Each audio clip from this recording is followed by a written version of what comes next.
We get support from Quince.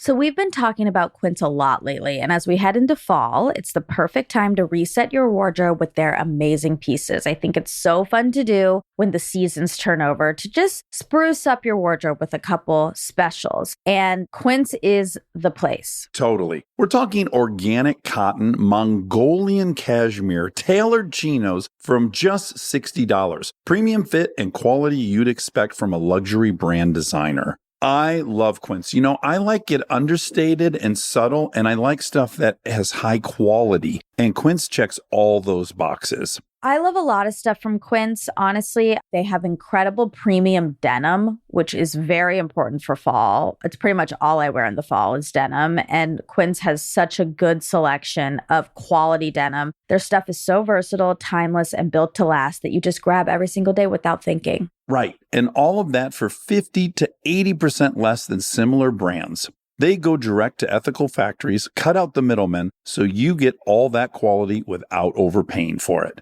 We love that. And they do way more than clothes. They have bedding, cookware, bath essentials, travel must-haves, same deal, and great quality. Upgrade your everyday. Download the Quince app for app-exclusive offers or go to quince.com/Dax. Get free shipping on your order and 365-day returns. Now available in Canada and the UK too. That's QUINCE.com/Dax.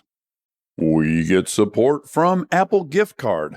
Back to school is here, and for many, that means some big life transitions. Whether they are heading into a new grade or setting up a dorm for the first time, you want to give them something that actually supports their growth and success. Apple Gift Card is a versatile solution because it takes the guesswork out of gifting. It's not just about a new pair of AirPods for focus. It's about giving them the invaluable chance to choose the digital tools and subscriptions that suit their unique journey. They can use it for productivity apps on the App Store, movie nights on Apple TV, or extra iCloud storage for all those new memories. With Apple Gift Card, it's so empowering to give the students their freedom to allocate their own resources. Celebrate their new academic chapter. Visit applegiftcard.apple.com to celebrate their milestones and gift one today.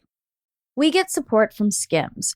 Oh man, do I love Skims. I've been living in the Skims lightweight cotton collection all summer, and I have to tell you, getting dressed has become so easy. I just throw it on. It just feels right immediately, whether I'm grabbing coffee or I'm on the couch all day or I'm out, even going to dinner. The cotton is so lightweight and breathable, which in this heat is a non-negotiable. The cotton jersey t-shirt, I just need everyone to know about this one. This one hugs in all the right places. It's very soft and it still looks and fits the same after months of washing, which is very hard to do, I feel, with t-shirts. I've been wearing the black cotton jersey t-shirt with basically everything all summer long. It goes great with any patterned skirt or shorts or pants. I mean, anything truly. I believe that's probably my favorite piece from the cotton collection, but they also have great lightweight cotton thongs that are so comfortable and they're cute.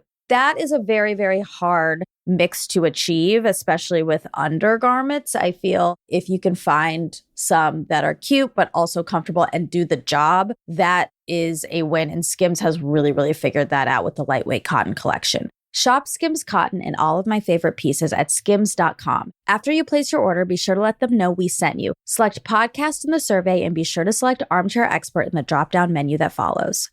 Welcome to Armchair Expert. I'm Dax Randall. I'm joined by Monica Lilly. That's correct, sir. How are you, sir? I'm great. You are. This was a really fun conversation. Oh, man. I was so charmed by Chad. He's wonderful. Yeah, he's so damn charming. And I think he was upset that he was charmed by us, too. Chad Sanders is an author. He has a new book called Black Magic, What Black Leaders Learned from Trauma and Triumph. It's a really incredible story that he has personally, having been in tech in Silicon Valley and trying to, quote, act white and realizing you'll never be as good at being a white guy as a white guy. So just an incredible conversation. We really, really liked meeting Chad and talking to him. I hope everyone will check out Black Magic.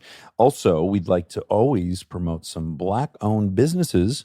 I want to talk about a Black-owned business called Soap Socks. founded by Ray Phillips. Now, what's great about this is my own daughter loves to take her stuffies in the bath, and She loves it. she lives to do it. And they're not really designed for that, and they're not wearing so perfectly. They have a stink. But Ray noticed that kids don't love getting soap out of a bottle and on themselves, so he figured out put it in a stuffy. So what he's got is an adorable line of plush friends that kids can take from playtime to bath time. It's 2-in-1 fun with Soapbox, the cuddly companions you can actually take in the tub, snuggle, cuddle, and play together all day. When it's time for your bath, bring them with you. That is genius. To learn more, visit Soap Socks Kids.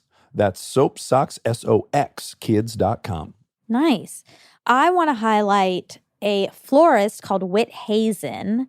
This is Los Angeles only, which I'm sorry, but she has the most beautiful flower arrangements and bouquets. She does weddings and events or services, and I saw them on Instagram. Somebody had posted a picture of maybe like a baby shower or something. And I was like, oh my God, those flowers are gorgeous. Luckily, she had tagged Whit Hazen. So then I went down a rabbit hole. They're so pretty. And if you're looking for flower arrangements, check out Whit Hazen if you're in Los Angeles.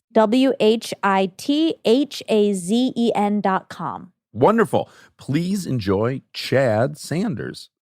He's an armchair expert. He's an armchair expert. He's an armchair expert. Hello. Oh my goodness. Look how cute this smile I is. know. I wasn't expecting Good that. thing we have a ring light and we're looking good. I don't think we're looking that good. No, are we? we're never looking that good. Okay, geez. I wish. You know what? I got fucking glammed by that compliment, and I pressed record on the Zoom thing. Glammed. How you doing? I'm good. I'm a little bit delirious. Like, I was going to ask you at some point in this conversation, like, yo, how do you do this? Promotion? Yeah, promotion and just like going from, high energy convo to higher energy convo. But it's like, it's not really like exhaustion. It's more like adrenaline and Cortisol. yeah, I don't know. Yeah, a bunch of shit. Like, Yeah, all the bad chemicals. yeah, man. It's funny you'd say that because I just was on, not that I'm bragging, but I just was on the Daily Show like 1 second ago. So sorry. similarly, I'm like, oh my God, I'm trying to impress him and be good on that show. And then I got to be prepared on this show. And yeah, switching the gears is, and then when I don't know if you found this, it can be fine in this moment, right? Like it's very energizing. It's like at 4 p.m., you're like, oh my God, I feel like I ran a marathon, but all I did is sit and chat. Yeah.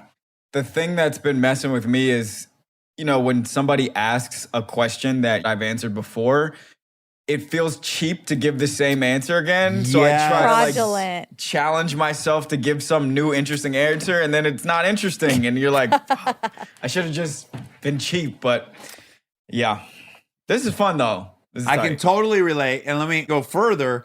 So I relapsed very publicly. And so we talked about it on here. I felt great about that. It was very sincere. But now I'm doing press to promote this Top Gear show. In every fucking interview I do, they bring it up and it's like, what am I going to not say it? And then I even hear myself as I'm answering. I'm like, oh, this is getting way too well rehearsed. This sounds disgusting. And it sounds like I'm out promoting the fact that I relapsed. And the whole thing, I'm like, I did it. Like, let's just move on. Fuck. Yeah, we don't want a trending relapse. It's weird too. Like, y'all are storytellers and I am. I've told myself the story of myself so many times that I'm like, well, when I say it out loud, is it going to still sound spontaneous and authentic and shit? And is it even true? Exactly. Is it even true is the most relevant question ever. This is my first go around, so I'm figuring it out, Well, hopefully you'll fuck up, in a way that will allow you to learn something. Because Right. it could be exciting. You could learn something. Yeah, no, for sure. Like, you guys probably know this, but at some point earlier in your career, you probably like had a big interview on your schedule, and it's like that date with like the person that you really want to date, and you like every day, every hour, you're like, I hope this shit doesn't get canceled. I hope this shit doesn't get canceled, until you're literally sitting in the seat. So I've like done the interview so many times in my head already. And part of that for this book and for what I talk about is like, I even have friends texting me like, yo, when you go talk to these white people, don't be like all ha ha, he, and sweet about it and shit. And so I'm like, yeah, I'm going to keep it extra real. And then but you sit down across from a real person and they smile at you and you just smile back at them. Some of us white guys are super charming. We'll fuck you up. You'll be like, wait, this guy seems pretty nice. That's how we get screwed. Now, you're from Maryland. Where in Maryland are you from? I am from Silver Spring, Maryland. Is that a DC suburb?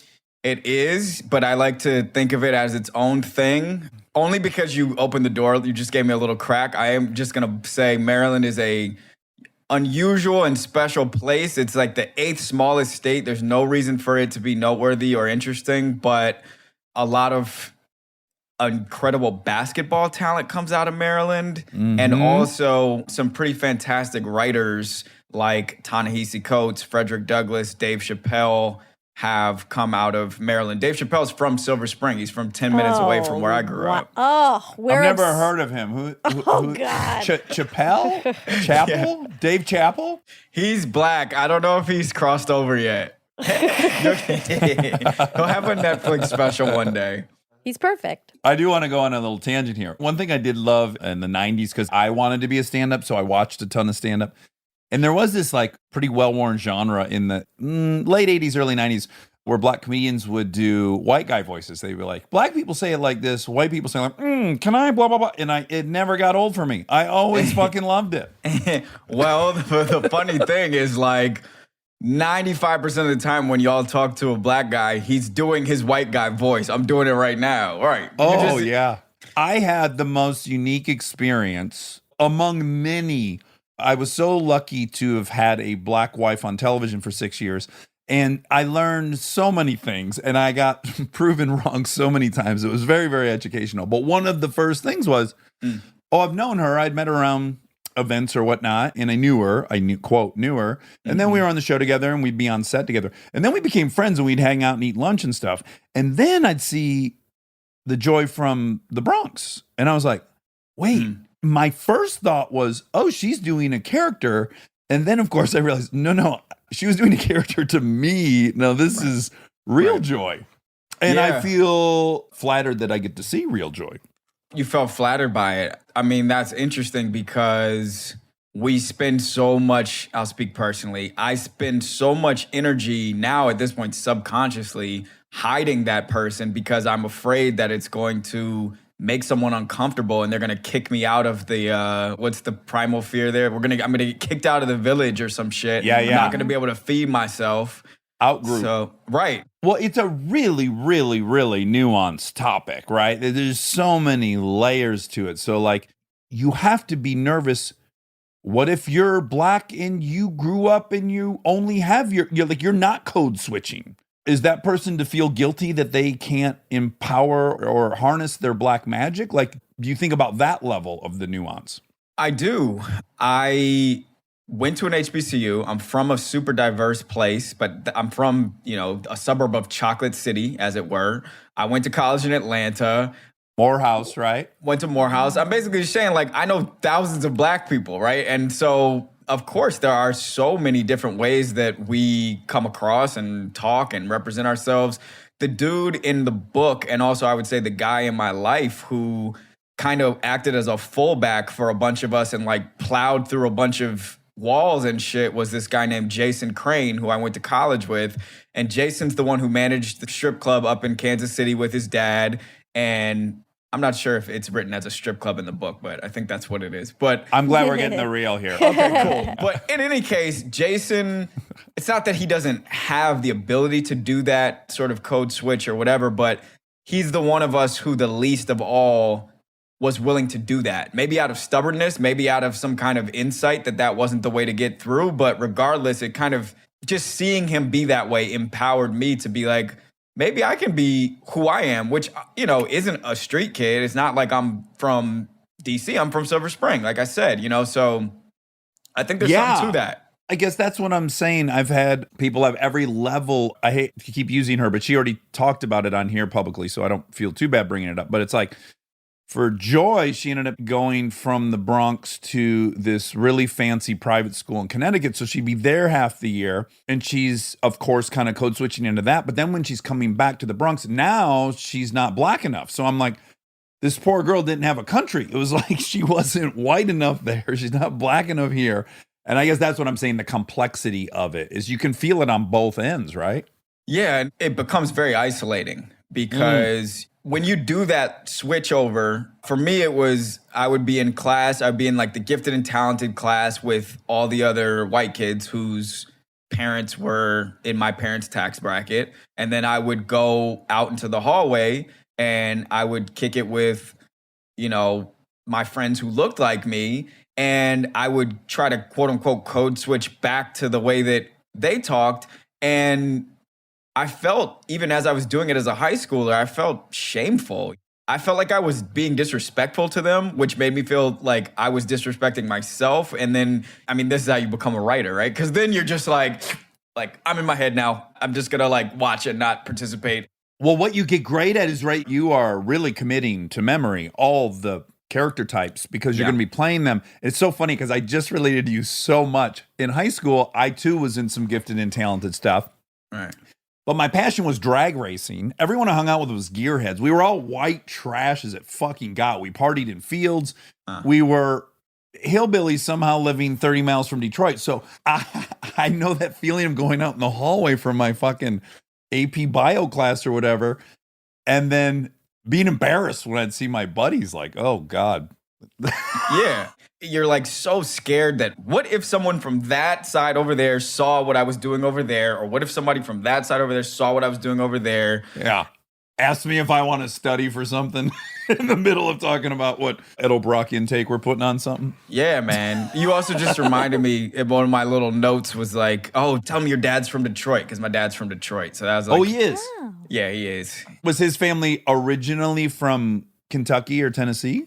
They were from South Carolina, and all my family they're from the South, so to speak. And my dad's side, they all migrated up there to Detroit, to the Midwest. He went to Western High School. He's from West Side. He's a basketball player. Yeah. Yeah, man. So really quick, who did we interview that wrote a book about the like 4 migration routes for? Was it Cast? I think it was Isabel Wilkerson's Cast. Yeah, it was really fascinating to find out like what all these streams of black people going north, what you know, there's all these kind of predictable migration routes and why it is they went.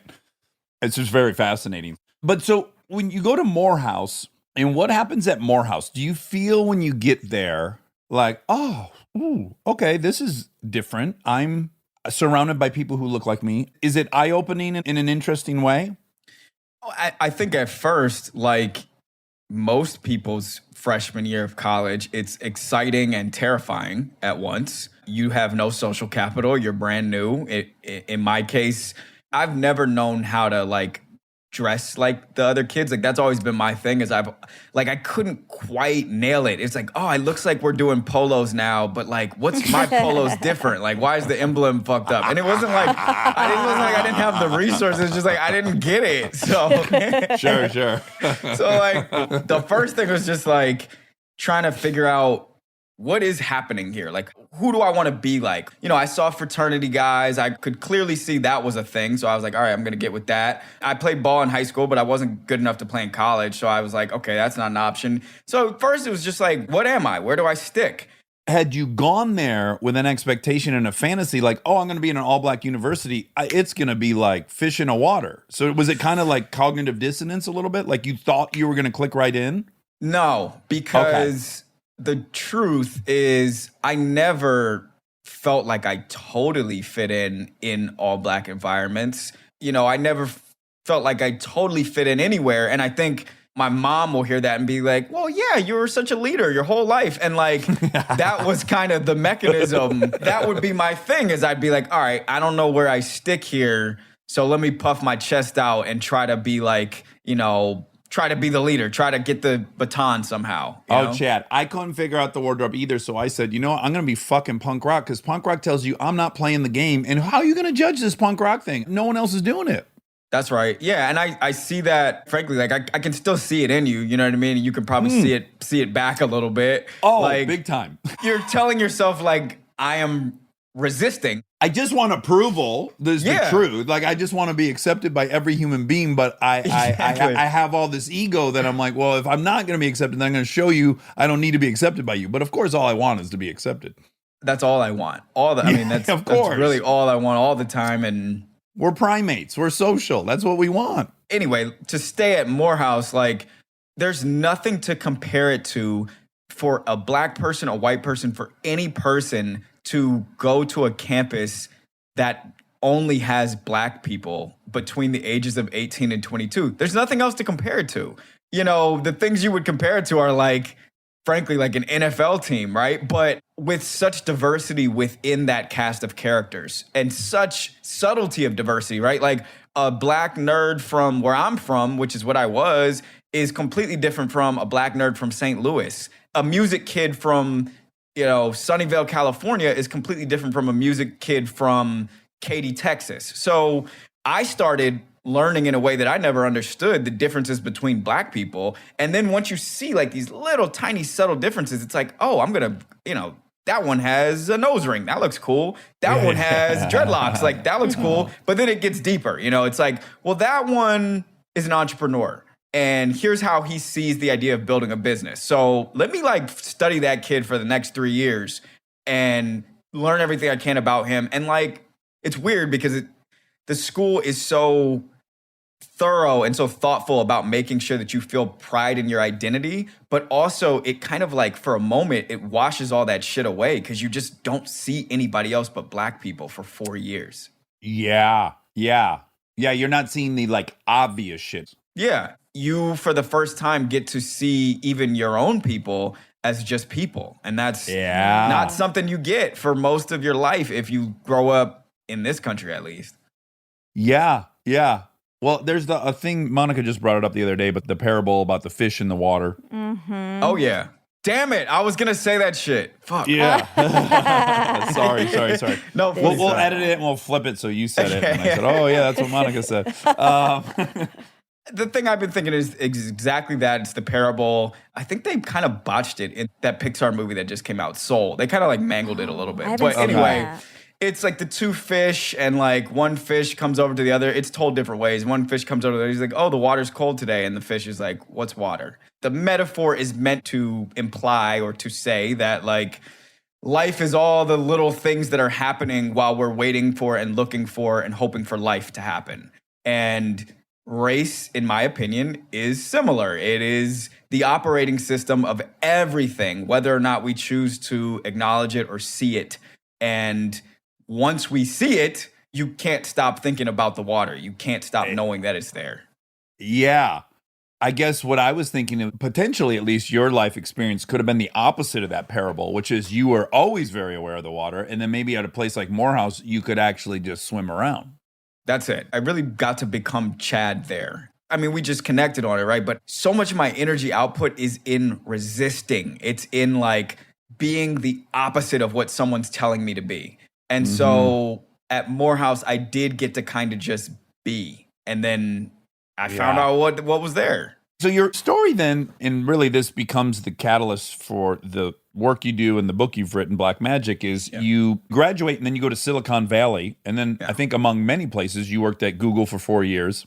Yeah. And you are now probably even, if we had to put on a spectrum, say your high school experience versus Morehouse, I'm imagining this experience in Silicon Valley is even to the left of your high school. Yes. Silicon Valley, I did not know how white a white place could be until I lived in Silicon Valley. I lived in, whiteness comes in its shades as well. And I have always felt, probably because of where I grew up, a little more comfortable with kid whose dad might have a Confederate flag on the back of his car than a kid whose dad had a building named after him at Harvard.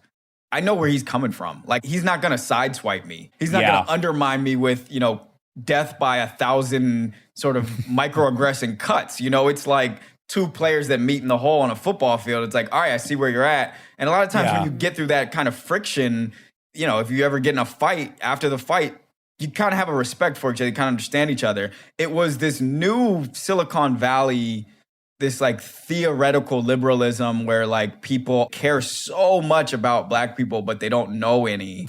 And That's always that stuff, like, it was pervasive. It was in the building. And I have to say, like, the truth is, it was so tight to start my career at Google. Like, that was a dream. That company was, at that point, 15 years old. It was fucking Google. It was like as cool as, I don't know what the cool, like, I don't know, TikTok or some shit. It was like, it was really cool then. And it showed me so much. It was my introduction to corporate America. And that was my, in a lot of ways, my reintroduction to whiteness as like the most important form of prestige of anything.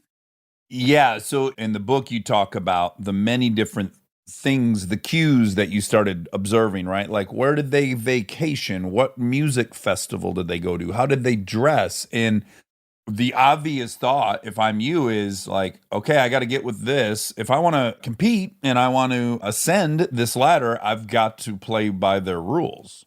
Yeah. And like, okay, at the biggest scale, you know, for my greatest daydreams, it's like, yes, it's that. If I want to ascend, if I want to be Eric Schmidt one day, like if I want to be the CEO of a company like this, then I better master this shit. But like in the moment, as I'm learning and figuring that out, it's so simple and elemental. It's like, if I just want someone to look at me when I say something, then I need to be able to speak this language. I need to say it with this tone and this cadence. I need to have these clothes on. Like, if I want anybody to hear me and value what I have to say and not just out of novelty, then they need to feel like I am one of them. And like, for me, the way to appear to be one of them was to like try to be one of them.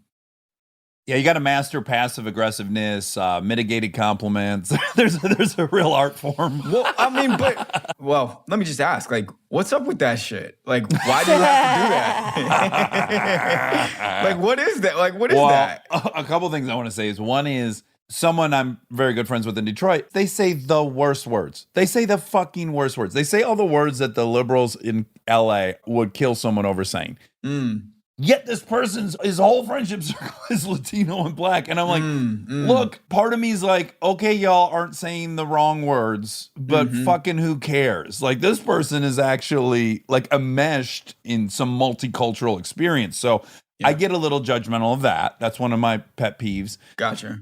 And then, yeah, this faux politeness is triggering to me, but that, again, is my class thing. It's like, oh, everyone's shitting on you, but they're doing it in this manner where you can't actually, in a court of law, you read the transcript back, well, what did they say? It's how they said it. Yes, it's tonal and it's a chess match. And if you are used to playing with a different chessboard, like, you're just going to take L's over and over and over again. And I know I'm a passenger. I don't want to try to take the steering wheel here. I do want to ask, though, like, when you hear, like, a part of me wants to be like, all right, now I need to write white magic, because I want to know what do white people say to each other when nobody's around? What kind of, I mean, you don't have to repeat the things, but like, what kind of stuff that is, in some ways, the boogeyman for me can be maybe even worse than what's actually being said between white people. There's this idea that I think a lot of us carry that, like, when we're not around, if we come up,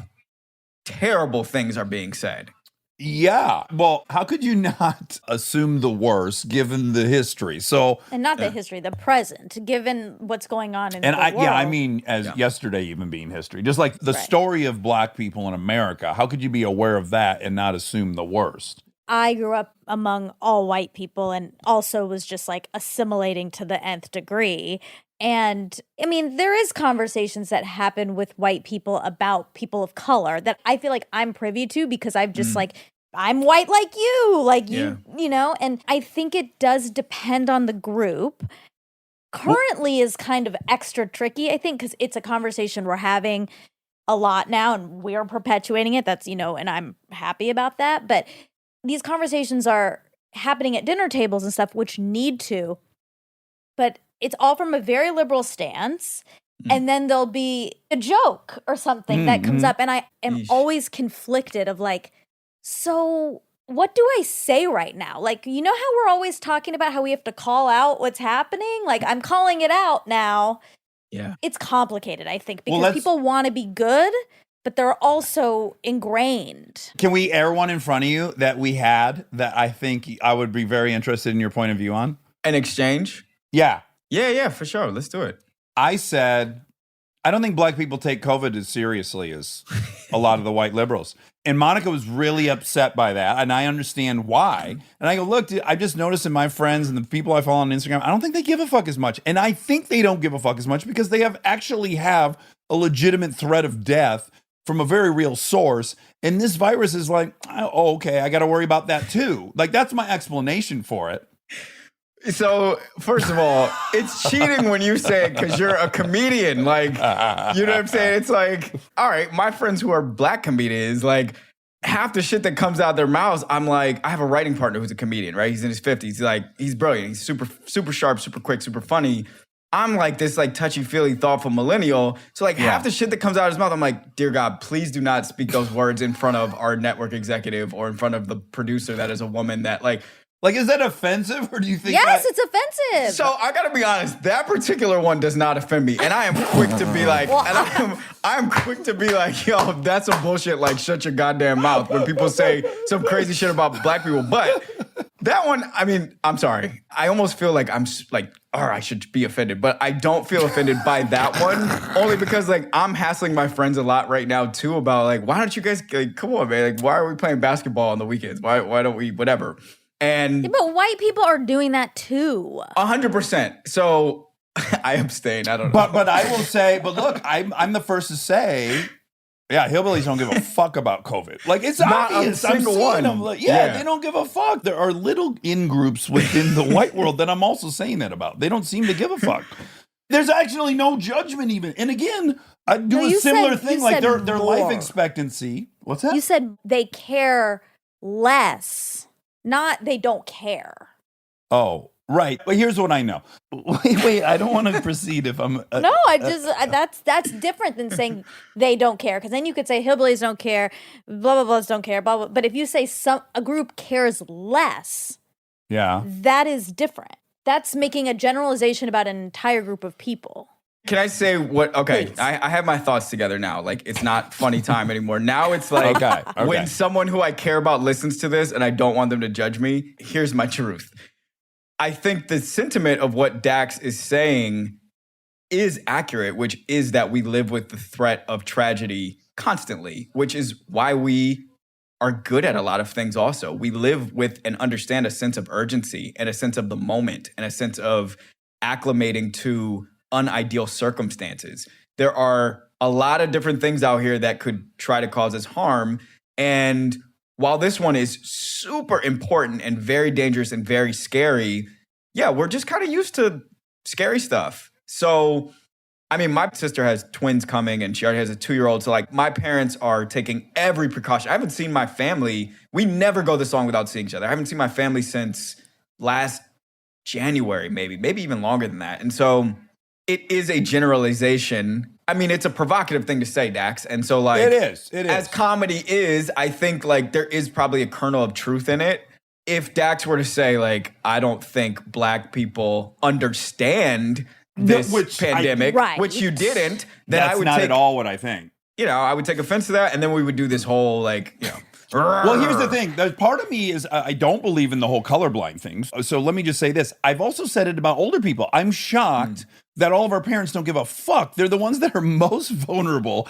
And almost across the board, every person I know who has older parents, they don't seem to care as much as us. Oh, wow. And that's fascinating. And then I go, well, why? And I go, oh, I get it. Fucking time is limited.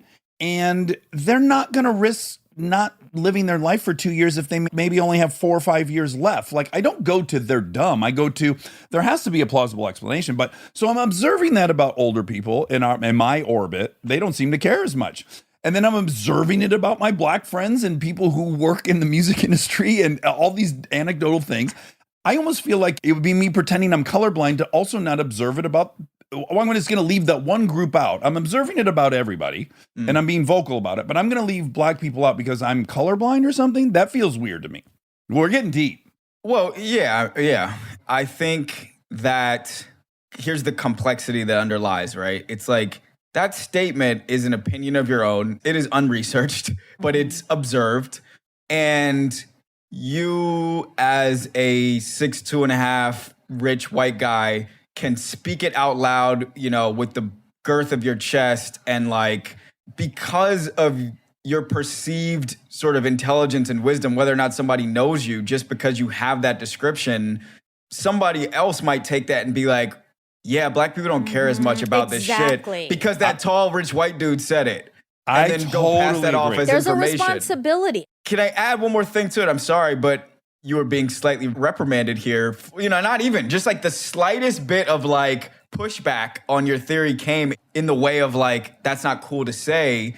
And I watched you do it. You shrunk your body and you said like, oh wait, like not if I'm going to get in trouble, right? And like that also is like the danger is, if we're going to have this back and forth, and now I'm not trying to twist the knife in you, Dax, but like that is often what happens when you get into an argument with someone really privileged is they're like, you know what? I don't need to win this one. I'm white. Like, and they kind of just let you have it. But then like the decisions end up getting made by the person who had the opinion. Stay tuned for more Armchair Expert, if you dare.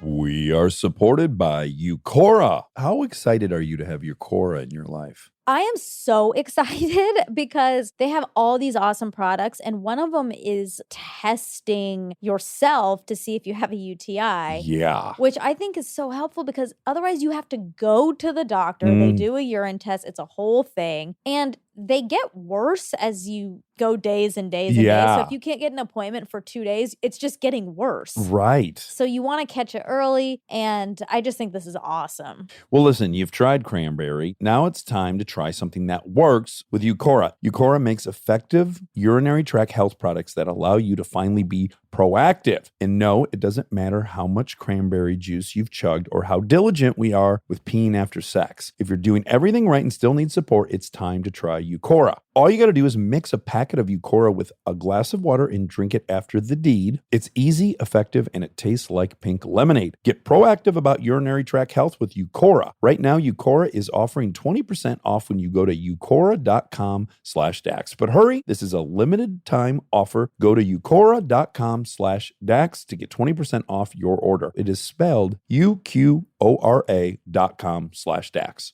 We are supported by Tushy.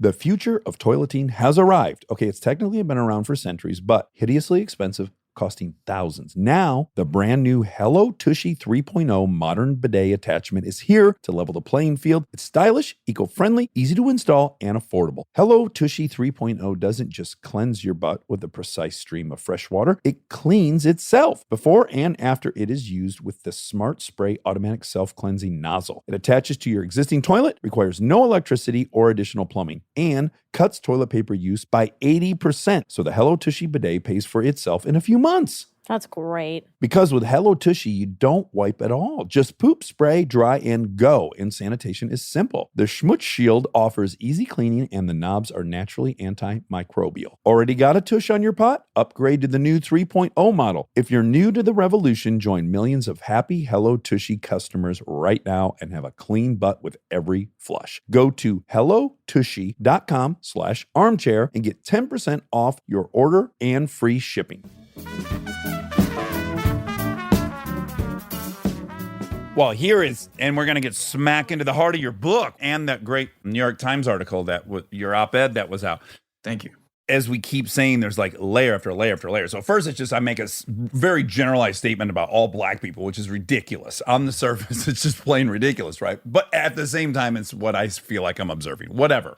Then, if Monica says that's crazy and that's racist, and then now I feel bad, and then now Monica's in a position that she has to fucking comfort me and console me. And that to me is the darkest aspect of the whole cycle. That's the one that if I were y'all, I would be furious about. And then you are furious, but like when people are mad, they can only take it out on people who have less power than them. So like you never have to deal with the furiosity. I'm just going to let that be a word.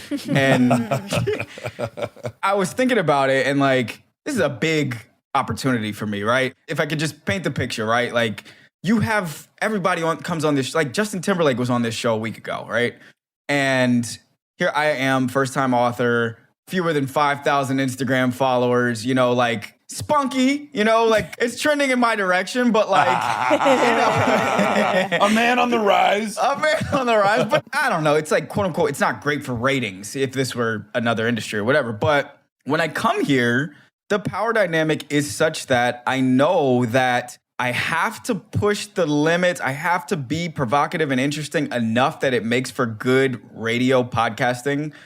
But if I go too far, if I'm too honest and I hurt Dax's feelings and he says, you know what, fuck this, we're pulling this interview, that is really bad for me. And that is like what Black people and people of color and women and gay people and trans people are walking around with at work every day is like, God, I have to be bold enough to make a mark, but I can't hurt somebody's feelings so bad that I get kicked out the club. Yeah. Yes. If I can just reassure you, I've never pulled an episode, and you are free to hurt my feelings. And this is the greatest place in the world to be overly honest. Okay, so when you were in Silicon Valley, I want to get back to your book.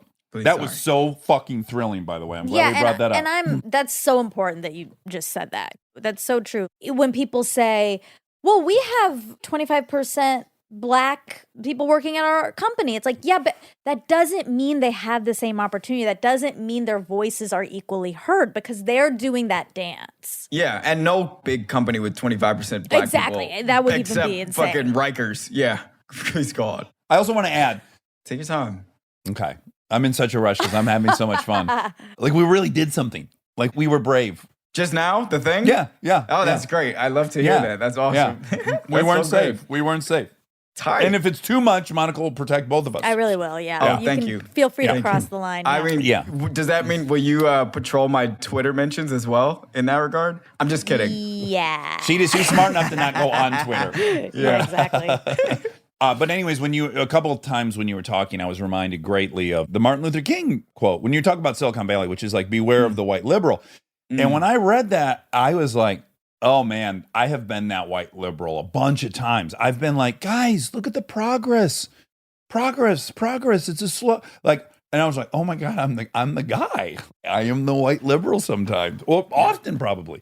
And yes, the power dynamic is exactly what you just said. And that's a reality. And the kind of breakthrough I had just thinking about this was I loved Ice Cube. Was my favorite in high school. Yeah. You know, Nice. expressively critical of the white patriarchy. It didn't bother me at all. And then I used to falsely compare it to, like, if a Black person heard someone singing that was white and was being critical of the Black community, I used to think, well, look, can't you just look at it like I look at it? Like, oh yeah, that's his point of view. This is his point of view. And then, of course, I've now come to realize, like, the big difference is I'm not going to get pulled over by Ice Cube. And then I'm not going to go to court and Ice Cube's the judge. And then I'm not going to go to the job interview and Ice Cube's the judge. But if I'm Black and I hear the white singer saying that, they have all the fucking powers. So it is a much different threat. But that blew over my head for a long time. Like, oh, it's just both people are being critical of one another. Aren't those the same? No, it's not the same, because you should have genuine fear if you hear that opinion expressed and then you recognize every single person in a position of power is white. Yeah. I mean, you said it, and that is equivocating. And I would say beyond the point that you're making, which is that the power lies behind, the hand of the white person in that regard. I just also don't, when people are like, I mean, I never hear them say it, but I see the behaviors. When people don't like Black people, I'm like, I don't get it. The data shows that Black people don't really cause harm to anybody else because of that power dynamic. The data shows that, like, we are in so much higher risk to be kidnapped, arrested, shot, hurt, abandoned by white people. So I don't really even get it. Is it when you, I don't know, it's like spill the milk in your house and then you're mad at the milk? Like, I don't get it. Yeah, I have yet to research this, but I really want to. I was watching the Pistorius 30 for 30, whatever. I'm not saying his name right, but you know who I'm talking about? The Blade Yeah. Runner? Yep. South African. Yeah, South African, and he shot his girlfriend. Yeah. And my first thought was, oh, wow, they have handguns down in South Africa. Oh, that's interesting. Who else has handguns? And then I thought I bet you there is a correlation between who has handguns in their country and who had slaves or who had apartheid. I want to do the research, but it just popped into my head. I guarantee there's a fucking correlation there. I wouldn't be surprised. Yeah, I mean, who feels like they need to defend themselves all the time? And by the way, the only reason you're pretty fearful that that's going to happen is because you have systematically created so much harm and trauma that you should have a realistic fear. Like my favorite quote recently is, "You should be lucky we don't want revenge," which is true. And I do think in the back of everyone's mind is an awareness, whether they could tell you, we got some fucking skeletons in our closet. I got to protect myself. Yeah. Like I think it's in there. Yeah, I mean, Dax, I gotta tell you, you're like, man, I like some dark, edgy stuff, and like you're like my friend who I have to see only like once every 6 months because I'm like, okay, well, when I see this person, I know we're gonna start talking about some craziness. So I did an interview. Can I do a name dropping interview? Oh, please. Okay, so I did Brene Brown's podcast a couple days ago. And she wrote a foreword to your book too, right? She did. And she's been, as I cross over, she's been one of the white people who likes my stuff. So that's really nice. Championing. Yeah, indeed. Yeah. So I think I need to be specific about that. As white people become aware of what I do, she has been one of the big ones who has been sharing that. I'm not crossing over, guys. I'm staying where I'm at. So, but Ice Cube said, crossover, watch the money pile up. that's a fact. That's a fact. That's why I got to make sure I don't get this episode pulled. So she asked me a question. This is the one, you know how you do a whole interview and like the one thing that you said a dumb answer to is the one that you remember, obviously. Yes. So yes. She asked me, she's like, what is something that people have wrong about you or something like that? And my answer was that they think I'm mad at white people. And that's not really what I meant to say. But what I do mean to say is I am fully aware and pained by and angry sometimes and saddened by all the ways that white people have hurt people that look like me, continue to do so. And I am coming to grips with now in my 30s, honestly, that's something I'm going to have to live with for my entire life. With that said, I do, and I think many black people do, forgive white people. And I think that's an act of self-preservation in many regards. I can't live with constantly the feeling of non-forgiveness toward white people. It's all too intense. Like the imbalance and the crime of it is all too intense. I can't live with it. So I do think a lot of white people often are walking around with this feeling that, these black people, like when they see us, as Ava DuVernay says, they're feeling like this person is harboring such resentment for me and they hate me and they think I'm responsible for what my great-great-grandfathers did and all this shit. And like, no, we're trying to get to the next moment without having any harm caused to us. That's it. That's it. So anyway, I wanted to set that right. Also, you were really dope on Brene. Oh, thank you. Yeah, you were great. And that's not to say, I'm sorry, Dax, like every time I say something, I can then hear like my friends in the group chat being like, you said you forgave white people. So that's not to say I'm not. You can't win. You can't win. No, you can't win. Yeah, of course. Nah, you can't win. This is the extra layer. There's so much. God, the fact that like even that this is a layer you have to handle. Oh, yeah. It's just the imbalance. Yeah, it's crazy. But it's not to say the same as like I'm not mad and I'm not hurt. I am. But like I have to every single day forgive just to like get through life, just to get through it. I think the more people focus on the systems, and I said it's embarrassing that we have to account for people's defensiveness. It is embarrassing. But if you're pragmatic and you want change, I think if the systems are what we really put a lot of our focus on, I think that takes a little bit of all this defensiveness and, well, that was my great-great-grandfather. Oh, that doesn't matter. The system your great-great-grandfather designed is actually still in place. Just because he died, the system didn't die. And so as much as you didn't do X, Y, or Z, the system is still here and you're still complacent with the system. And that's what is being asked, I think. I just want to poke at it. I'm not sure if I agree. Can I just poke at it? So Yeah. it reminds me of the way that we talk about corporations sometimes. We call them corporations, we call them companies. That's a fancy word for a group of C-suite executives, group of majority shareholders, couple founders, and then all the minions that work for them. That's what we're really talking about, right?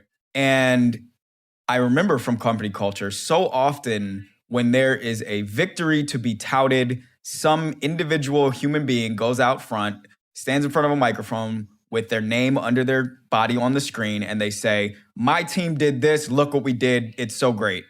And when something bad happened at the company or something went awry, someone would go and do that same death walk. But instead, what they would say is, we as a company had this failure because of this decision we made back then, and this and that and the third thing. And they would hide behind the idea of this thing as a company that isn't just a group of individuals who are stewards of somebody's investment dollars, right? Mm-hmm. So in my opinion, when we say these systems are broken, we just got hit with a pandemic, and the president that we had basically decided that he wasn't going to acknowledge it as such. And so no systems were changed. In a matter of days since we got this new president, it's like suddenly we are making really smart, really effective decisions about how to contain this thing. It's not going to fix it in a heartbeat, but it's literally just one dude walked out and another dude walked in, and a couple people in other important offices were swapped over as well. I do believe that, and this is kind of gets to that New York Times article that I wrote, I do believe that in some ways these systems are a hiding place for individual stewards of injustice who don't want to do anything bold, who don't want to tell their family members, I'm moving in a different direction, because they're scared and they're embarrassed and they're not strong. That's my point of view. That's a hugely relevant point. I totally agree with that. But if we use the water analogy of the fish, I guess the system is the water in many ways, where it's like, hey, look at the water you're swimming in. It's all around you. It's everywhere. It is the systems. It's this. And you're a part of it, and you can make change, and you can, but some people don't even recognize that it's everywhere. I love the analogy, but I actually think that the system is the school of fish. And I think that the water is a pandemic. The water is the shit we can't control. But the fish, like if one fish decides to swim the other direction and the school continues to go that way, nothing changes. But like if this is why I wrote that article, right? I got tired of love texts and I'm so sad about, this and that. And like this was last summer when very bad things were happening, they're always happening. But like when people were marching and rioting because of terrible things that were getting media attention, as they rightfully should have been, I think. And I kept getting these texts from some of my white friends like, God, this is so sad. My heart breaks for you, this, that. And it's like, these texts are so cheap. If you really feel something about this, call your dad, who we've talked about, who I know has really objectionable views about Black people and other minority groups, and tell him you're not coming home for Thanksgiving until his company donates to the Black Lives Matter movement or something else that you find to be, an effective usage of money and funds during this time. Like, I think it takes like bolder action and actually probably some real heartache for like things to move in a different direction. Yeah, that's true. Yeah. Well, the reason it's nuanced, and your point is totally right, that there are humans at every level of the system. And then there's a huge broad spectrum. There's also tens of millions of people that are just hardcore racist. Like that's also a fact. So no doubt. That's no doubt. real. There's also tens of millions that aren't, and even the ones that aren't still live in the exact same system as the ones who are. And yeah, I just think it's so wild. If you're a teacher, you hang pictures up on the wall. Well, who do you hang? Well, we put George Washington up there. He was the first president. We put Abe Lincoln up there. He did this. We put Isaac Newton up there. We blah, blah, blah, blah. That weirdly is the system, right? So you're growing up in a box, and these are the people that you're celebrating. And that person who hung them are hanging the same ones they saw. Like, someone's got to point out to them, like, hey, maybe we put some other folks up there. Maybe, hey, what about some women on that wall? That'd be interesting. Yeah. Because you inherit the system, That's the only part where I say, like, yeah, people are guilty, and we all fucking inherited it. And, Yeah. and it's upon us to question it now and challenge it and change it. But it's also, this was the fucking lake we got dropped into, you know? Well, yeah, I mean, there's just inertia there at play. And well, yeah, if it's going great for you guys and you don't want it to change, then fuck it. But I mean, there's these like incremental steps, and we call it progress when a company goes from 4% black at the lowest level to 5% black. It doesn't match the other stuff that disrupts powerful forces, right? Like in technology, Yahoo is killing the game for a second and Ask Jeeves, and then Google pops up and it's like your little world gets crushed.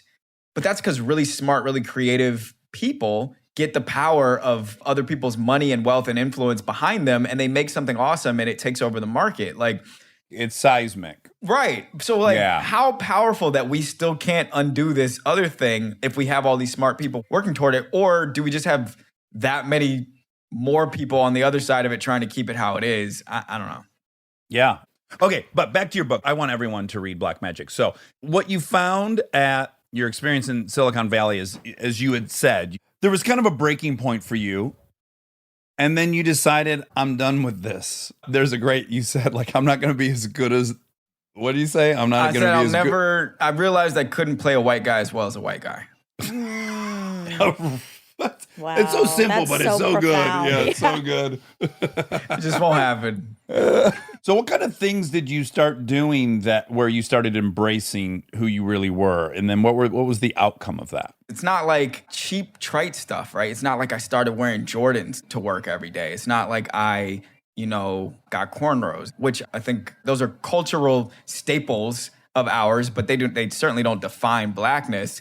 It was more about, I had to get back in touch with myself to like see straight. I had to get back in touch with myself to really tell the truth, to say to somebody, as an example, Dax, like the thing about black people not caring as much about COVID and COVID precautions, that specifically didn't offend me. But let's say you said something else that was similarly provocative and kind of slighting or whatever, and it really did offend me, I would contort myself to give you more power on that. I would contort myself to convince myself I wasn't offended so that you as a white guy would continue to feel comfortable with me. And that maybe one day, I have friends who went to business school and all the fancy ones and the Harvards and the Stanfords and yada.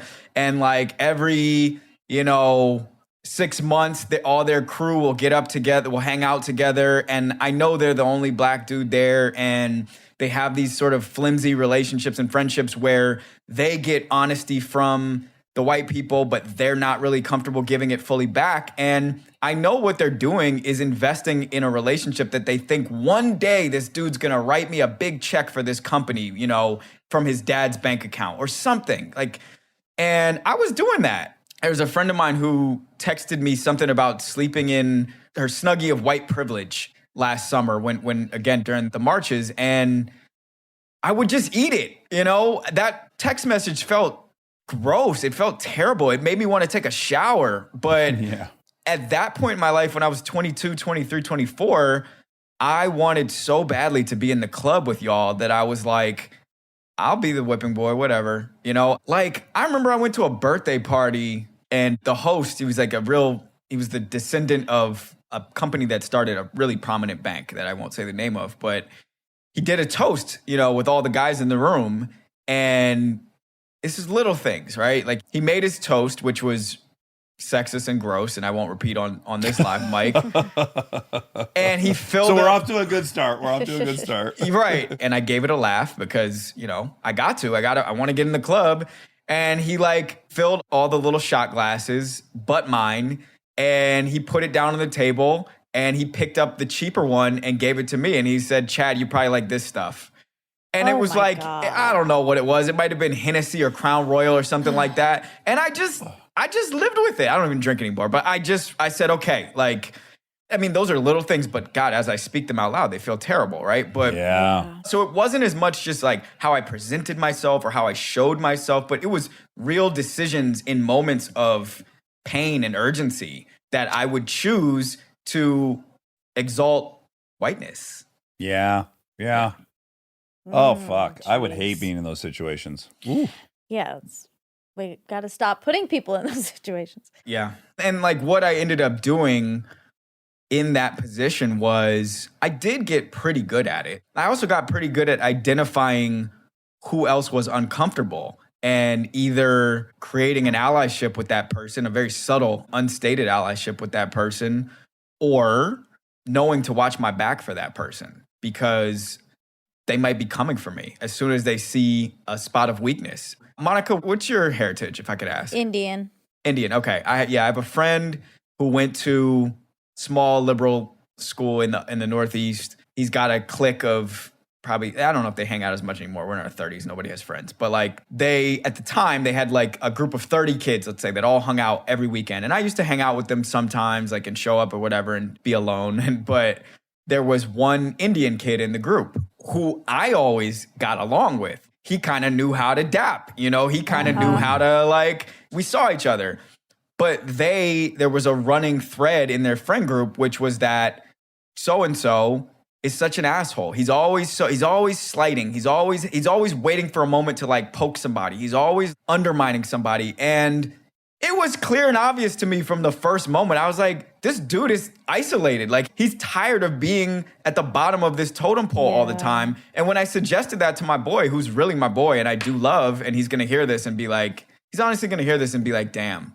But I suggested it to him, and it was like, in 10 years of knowing this kid, he had never considered at all once how it must feel to be that dude. And then ultimately you left there. You were like, okay, I'd be guessing, but is some of it, you're like, okay, I don't know that I can be my true self here. I don't know there's the place for me to be my true self. It was a couple things. So it was definitely that. I was definitely watching people get promoted and get like new opportunities. And I got some cool opportunities too there. One of them was I got to work out of the London office for a little while. And that was the best experience I had at that company because I was living somewhere where it was interesting to people that I was Black. Oh, let's see what this guy's about, with what felt like a genuine curiosity. And that's not to say that there's not racism in other countries against Black people. There certainly is.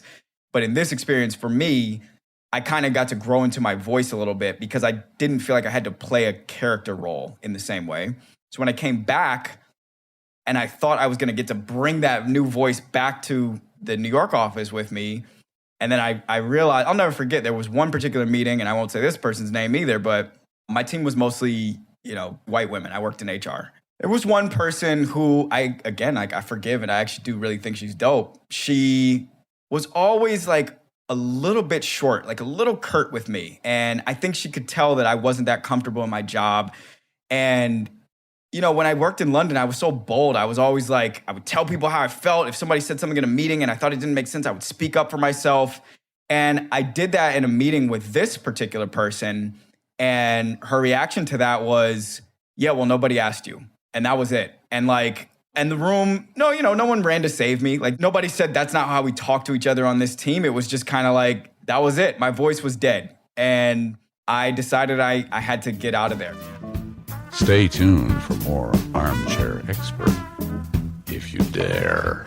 We are supported by Liquid Death. Sad fact, if we don't get plastic production under control, plastic pollution will outweigh fish by 2050. Oh, God. Liquid Death helps you stay hydrated and say death to plastic. That's what the death is about, I like Monica. that. Yes, by now, everyone knows you're supposed to drink lots of water. Do we do it? No. I love Liquid Death because it's in a can. It's in a big can. It's a ton of water, and I can just grab it when I'm leaving the house, and it's awesome, and I don't feel super guilty about having plastic. So many of us go through life dehydrated. By the time you feel thirsty, you've needed water for a while. That's why I always keep a few Liquid Deaths in the car as a delicious way to murder my thirst. Liquid Death actually helps you drink more water, easier to chug a can, and way more fun, no cap, so you just finish it. The water is 100% mountain water from the Alps, tapped at the sources, purified, while keeping 100% of the original mineral profile, by the way. And by minerals, they mean electrolytes, not just good for you, they murder your thirst instantly. You can find Liquid Death at Whole Foods, 7-Eleven, or if you've been to Texas recently, Walmart. Get 2 free koozies with your first order of any case of water at liquiddeath.com/Dax. Just hit up their merch store, add the koozie 2-pack you want, and you'll get it free with your first case. Only at liquiddeath.com/Dax.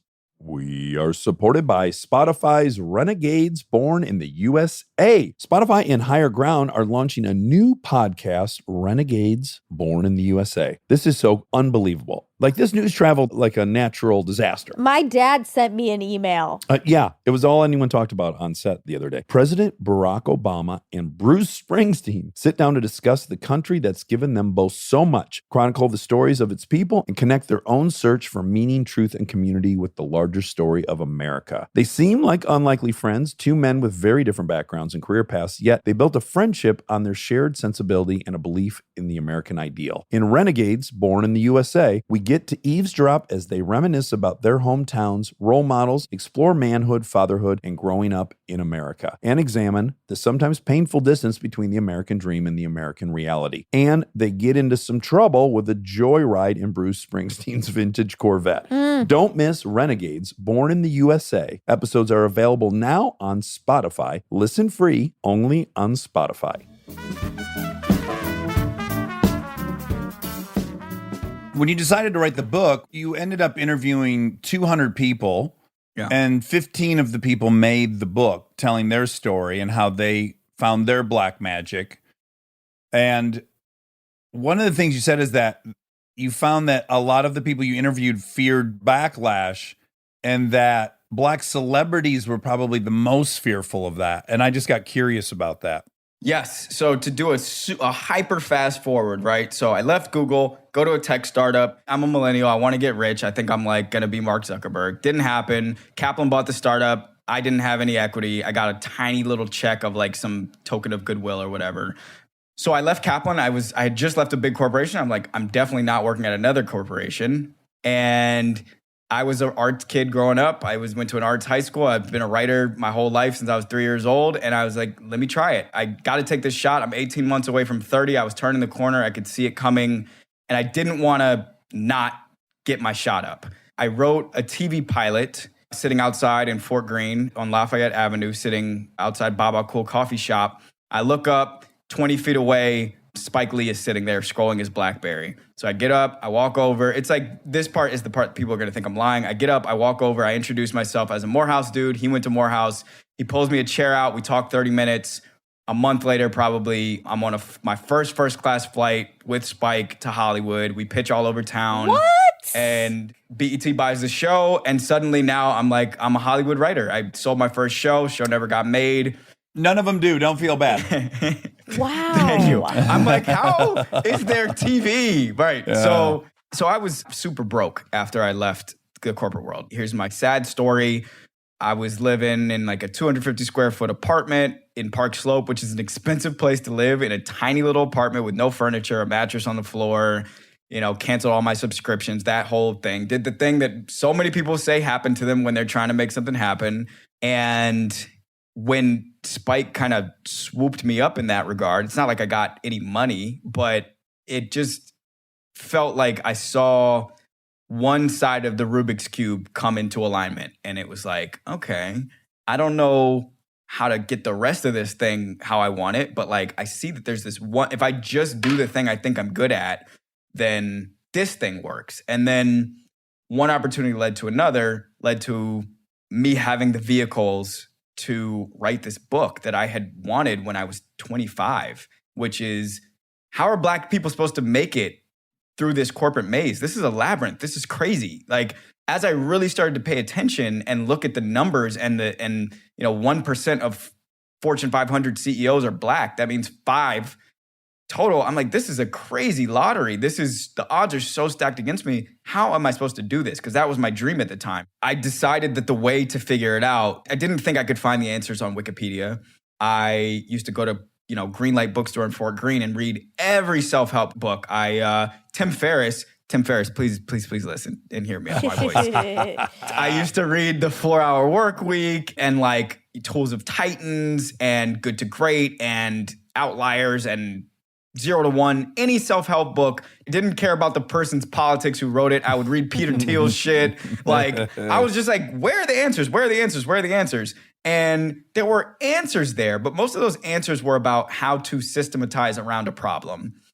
They did not obviously speak to how to do that while Black. And so I decided I need to write the book myself. So I went and asked a bunch of people, 200 people, and I now had access to a bunch of Hollywood people. But it seemed to be that the larger the platform, the more careful, I will say diplomatically, people wanted to be about offending white people by telling the truth about the experiences that they had had along the way. Well, really quick, it's a lot to ask of somebody to risk their financial security. You know, that's another shitty position that Black folks are in, which is like, yeah, I'd love to have the freedom to tell you my opinion, but it could cost me. It's not going to cost you. Right. And also, you know, at the time, for a writer with no track record, you know, somebody who, like, this guy basically just popped up in a black t-shirt and asked me, and maybe I know him a little bit through this person, through that person, through this person, but like, why would I give this person that type of scary, dangerous, valuable truth? So what ended up happening was that the best interviews I got all came from people, from people I actually had relationships with who trusted me and knew I would do a good job, even though I had no track record. So scientists, activists, media executives, pastors, tech entrepreneurs, investors, real estate agents, like Black people who I looked up to, who I knew well between the ages of 35 and 75, and that came from all over the map. You know, the last interview is probably my favorite, which I know I'm not supposed to say, but it's by 65-ish Black pastor of a church in Brooklyn with a congregation of fewer than 50 people, who is a prolific social worker. He goes into prisons and works with the inmates. He goes into... Is this the ex-addict? Like... Ex-addict, he's an ex-everything, right? Ex-atheist. He was an atheist, and I don't like to bucket that with some other, you know, real afflictions, I guess, that he was suffering from. Right. But he was diabetic. He had one leg. He was an atheist. He had been murdered. But he had done a lot of crazy stuff. I mean, he was suicidal. He was an addict. He was sticking up off-duty police officers at one point in his life. And he grew up in the Jim Crow South, and he hated his Black skin. And that was at the source of most of the ills in his life. Was he hated himself because he was Black and because it was so hard to live with that color of skin in this country. And that eventually became his gift, his ability to relate to people who had these afflictions because they hated themselves. It becomes their superpower, as you say. You interviewed Spike Lee, as you already said, Jason Crane, Jewel Burks, Ed Bailey. Yeah, DeRay McKesson. I just want to say I did not interview Spike Lee in the book. I recount some of my experiences working with and being basically shepherded by Spike Lee, but he is not an interview in the book. Would we call him the high watermark of not being an apologist? He's bold, man. I've seen him walk into Netflix and Amazon and wherever and tell people the truth. Tell people, why are there no Black people working on this floor? Like, you know, I respect him. We are supported by Walden University.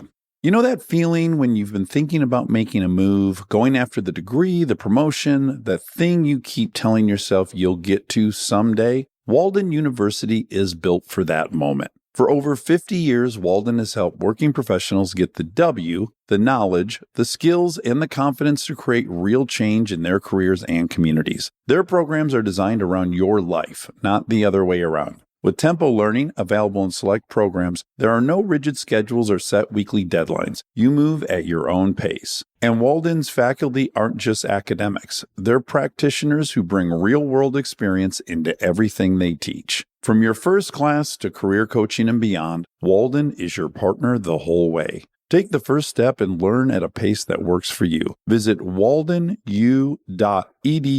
Walden University. Set a course for change. Certified to operate by Chev. This episode is brought to you by SoFi, the all-in-one finance app where you can bank, borrow, and invest all in one place. Let's talk bank accounts for a second. The average bank savings rate is 0.39% in interest. You're earning pennies on your savings, but it does not have to be that way.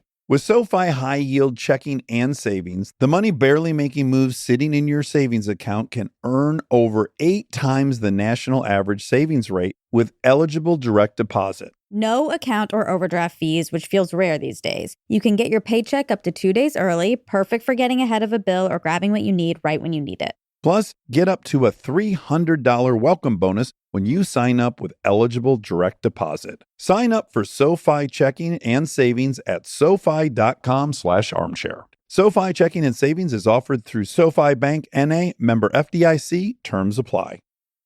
This episode is brought to you by the new Max original comedy series, Stuart Fails to Save the Universe. From the world and creators of The Big Bang Theory comes a new comedy series. Stuart Bloom, comic book store owner and lovable underdog, accidentally breaks a device built by Sheldon and Leonard and kicks off a full-blown multiverse Armageddon. Now, he's on a mission to put reality back together alongside his girlfriend Denise, a geologist named Bert, and physicist Barry Kripke. Along the way, they're running into alternate universe versions of characters you already know and love. Check out the new Max original comedy series, Stuart Fails to Save the Universe, now streaming exclusively on HBO Max with new episodes Thursday at 9 p.m. Eastern. Subscription required. Triple shot half calf oat milk 2 pumps extra foam. Your coffee order might be getting a little complicated. Your toothpaste doesn't have to be. Arm & Hammer baking soda toothpaste keeps it simple with a powerful ingredient that works hard for you. Baking soda. That's why it's the #1 dentist recommended baking soda toothpaste. As you brush, the baking soda particles dissolve to help break down plaque and stains for a whiter smile. So your teeth can feel clean, look bright, and make brushing a no-brainer. Try Arm & Hammer toothpaste. Simple, powerful, clean. Well, dude, this has been a fucking blast. I was going to attack one aspect of your New York Times thing, but now I don't even want to do it because I just adore you. Can you do it? Yeah, Let's do now it. I'm curious. Okay, Come so on. I totally love, and of course, this is just because of my egocentric thing. So Please. your New York Times piece, which I really encourage people to read because it's awesome. I don't need love texts from my white friends. So I'm with you on all of it. This kind They of wrote that headline, by the way. the only issue I had was they say repeatedly, feel free not to respond, which you interpret as you're now also taking control of whether or not I can write back to you how I feel about this. Mm-hmm. The only thing I want to say about that was I say that a lot to people, and not to black people. I am very codependent as a person. So if you send me something that's so fucking annoying, I'll actually spiral about the fact that I got to respond to this fucking thing. I don't want to respond to this thing. So I regularly, as an act of true benevolence and kindness, say, listen, don't even respond. This is my issue. You are not obligated to respond to this. I want to relieve you of any guilt you have about not responding to this thing I needed to get off my chest. So that was the only part that I was like, this is the least generous interpretation of that you could have, which is I'm going to control you. Whereas when I do it, I'm really trying to liberate any other codependence when I say that. Do I have to respond? No, we can cut the whole thing out if you want it. No, that was a joke. Oh, fuck, it blew right over my head. That's right. I should have said, you don't have to respond. You know what? You don't even have to respond to this. God,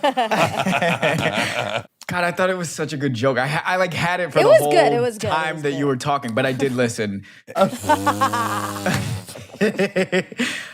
It's a couple of things. I mean, like, first of all, I love how you brought this up. You're like, there's something in your article I'm going to attack. It's like, okay, let me get in my defensive stance. Let me get in my counterattack stance. It's like, Draw your sword, Chad. right.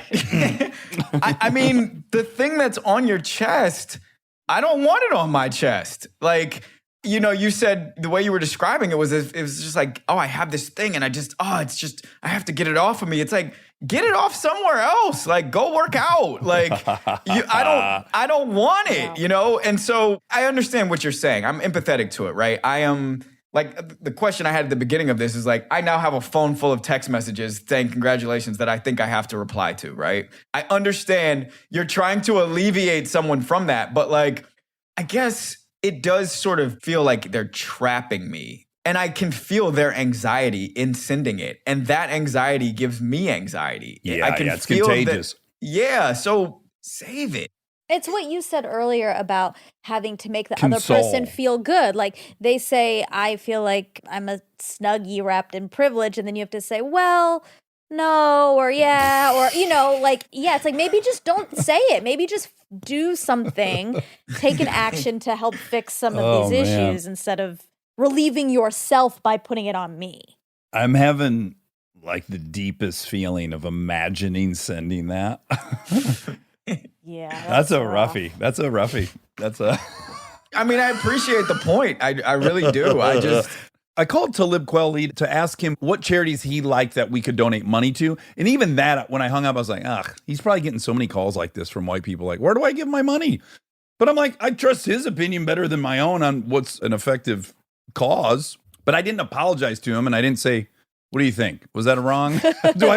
I mean, I don't know your relationship, but I will say, bros. like, work is work. I got a bunch of those myself. After I wrote that article, I got, people saying, I'm not going to stop texting you. I'm going to continue to do that until it's like, oh my gosh.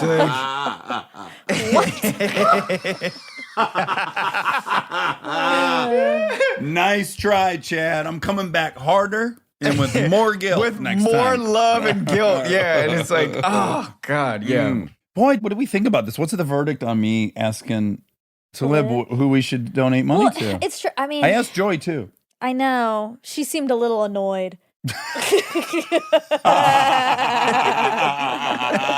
She said, I'll get back to you. But also, I really do see both too. Because also Joy did have a good answer. She said, well, don't give here because everyone's giving here because they don't know.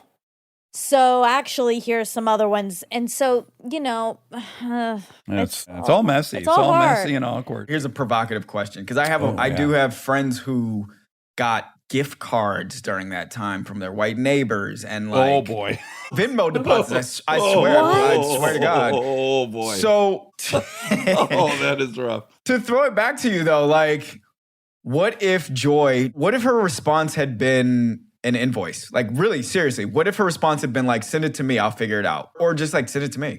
Well, if she said, send it to me, I'll figure it out, I would have trusted her to do that. Okay. Send it to her. No, she was on a TV show. She does fine. Fuck that. No, I want to help somebody. She's doing fine. Would she be making twice as much if she was white? Yes. But is she making enough money that I don't have to help her? Yes. Oh, that's a whole nother. You guys have another hour and a half? Yeah, exactly. Man. But it was a substantial amount of money. It's not like I called Talib Kweli and said, hey, I'm going to donate $20. $20 Where should I do it? No, this was $100,000. I wanted to make sure it fucking went somewhere that really meant something. Yeah, I wasn't like, hey, I want you to know I'm a good person and I'm going to donate $20. It was like, no, we said we're going to donate a substantial amount. I want to make sure it goes to the right place. Why? I mean, because these are real things. I got a text from someone in the book who's interviewed in the book who said a mutual friend of ours reached out and asked me, where should I send some money? Same situation. Mm-hmm. And she was doing so to share the annoyance with me of the additional labor being asked of her to act as a donation consultant. Like, all this work is work, and it gets compounded by that sort of transference of labor, basically. Like, Dax, you know how to, like, I don't know, man. You're smart as shit. Look what you've done in your life. You know how to figure something out. I'm not a Black Lives Matter activist, and Talib is. So, like, if you're going to upgrade your car, you better text me. I'm going to tell you what supercharger's good. I'm going to tell you which ones the bearings are good or bad. That's my shit. He's a fucking activist. Yeah, I'm going to ask him. Yes, I could dedicate the next week of my life to figuring out which one actually gets the most amount of money that's not corrupted by some fucking 30-year-old premise of how to help Black people. Or you could call the dude that's literally was on the ground in Ferguson and say, hey, where do I send this money? That is an important distinction, is that he's an activist. Because the person who I'm referring to is a CEO. She's not an activist. She has a lot of shit going on. And also, while we're here, I am not an activist. I'm a writer. So I don't want those problems thrown at me either. I just want that to be clear. Yeah. Okay. All right, good. So we won't ask you. But we've had, since then, we've had many activists on. We know where to put money. We've learned a bunch about. That's part of what we're doing is just like, everyone do their own work and like listen to people talk and make your own decisions instead of just like running to the only Black person you know and asking them all the questions. Yeah. Well, you're awesome. I really want people to read Black Magic. I Yeah. think the people that you got to talk to and the stories they tell, and again, I don't think this is just for Black people to get their groove back. I think this transcends, and this is a lot about knowing who you are, loving who you are, leading with who you are. Would you say that's fair? No, I love that. Let's be frank here. Like Yeah. most of your listeners are white, right? The majority, yeah. Yeah. So if you have a Black friend, a Black colleague, a Black babysitter, a Black whatever, there's a bunch of stuff that person is afraid to say to you, and they should be, and they shouldn't say it. I don't think they should say it. It's probably in this book. That would be my way to sell it. Yeah. Yeah. Well, the one thing I liked about Chelsea Handler's special she did was she was like, this isn't their problem. This is our problem. Like, we got to talk about that. You're a little nervous. You didn't like it? No, I mean, it's both of our problem, but we can't fix it. It's our problem to fix. That's what I guess she was saying, which I agree with. So yeah, like the stupidest stuff that's now, thank God, finally getting attention. Like, hey, don't touch Black people's hair. Let's not do that. Sadly, that has to be told to people. So guess what? There's a million other things like don't touch Black people's hair that you're not in a consensual coitus relationship with. Still ask. Yeah, I know. That was the first thing that Joy said to me. She said, you can do whatever. Don't fucking touch my hair. I was like, good heads up. Oh, dope. So yes, this is also for everyone. These are the things that they're afraid to say, and it's valuable. And I'm glad you did it. Thank you. I appreciate this time, man. Thank you. Yeah, it was really, really fun. I hope you had fun. It was fun. This is my serious voice now, but it was really fun. And there's no way you repeated everything you've already said. I know for No. sure we got new shit out of you. I'm positive. I didn't say any of I did this thing for my hometown, like a bookstore in DC last night. Not my hometown, from Silver Spring. But my mom was like, just one ask. She's like, can you just not say the F word? Your grandma's gonna be listening. And then later she was like, oh, you're gonna wear your nose ring? And can you just choose one cursing or nose ring? Tell her that is antithetical to that's Black literally Magic. the book. Yeah, I know, Yeah. right? I'm, like, I'm trying to sell books, Mom. All right, well, Chad, I hope we talk to you again, man. Be it too. on the TV show you sell or another book you write or whatever it is. I this got was a podcast coming. Can I say that? Yes, yes. I can't even say who the distributor is quite yet. God, I can't even really say the title. What I will say, though, is it is provocative and sexy, and a lot of Black people are going to be involved. My co-producer is Amanda Cowper, who's a field producer on the Seth Meyers show, and it's going to be so tight. I hope you all will follow me at Chad Sand and just like me, please. Wait, That's you're all I'm asking. we already did. That part's done. We're moving on now to making you hugely successful in the podcast space. So Thank at you. Chad Sand, not Sanders, Sand. At Chad Yeah, that's Sand. right. Yeah, there's a gay porn star who is named Chad Sanders who has all the properties already. He's very successful. Good for him. Yeah, he's a beast. I want to see his work. I do want to see his work. And that's at IG or that's Twitter or that's everywhere you're That's Chad Sand? Instagram. I'm at Chad Sand. And on Twitter, I'm at Chad_Sand. And again, stay off Twitter if you want to feel good about yourself. I'm going to. Jesus. Okay. All right. Oh, this is a great conversation, man. I'll talk to you again. Thanks, y'all. Bye-bye. All right. Later.